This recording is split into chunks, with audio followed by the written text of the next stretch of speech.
এর মধ্যে 14টি সিবিএ রয়েছে, 121টি কারখানা রেজিস্ট্রেশনকৃত ইউনিয়ন রয়েছে। আমাদের যে স্বপ্নটা এনজিডব্লিউ জাতীয় গার্মেন্টস শ্রমিক ফেডারেশন যখন প্রতিষ্ঠিত হয়েছিল, তখন একটা স্বপ্ন নিয়ে প্রতিষ্ঠিত হয়েছিল।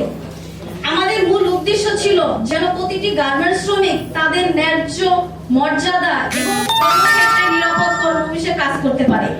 তো সেই লক্ষ্যে আমরা এই পর্যন্ত এসেছি। আমরা যে এই পর্যন্ত এসে দাঁড় করিয়েছি, এর পিছনে নানা প্রতিকূলতা, বন্ধকতা এবং অনেক চ্যালেঞ্জের মুখোমুখি হতে হচ্ছে। কিন্তু আমরা অতি সাহসিকতা এবং আন্তরিকতার সাথে বলতে পারি, আপনারা যদি আপনাদের পিছনে না থাকতেন, আমাদের সাথে না থাকতেন, আমাদের সংগঠনে না থাকতেন, হয়তো বা এইগুলো ওভারকাম করা আমাদের জন্য আরো চ্যালেঞ্জ হয়ে যেত। আজকের শুভক্ষণে আমি একটা কথা আপনাদেরকে বলতে চাই, সেটা হলো আপনারা প্রত্যেকটা কারখানায় ট্রেড ইউনিয়ন গঠন করবেন। শ্রমিক অধিকার বাংলাদেশ শ্রম আইন, এটা একটা বেসিক শব্দ।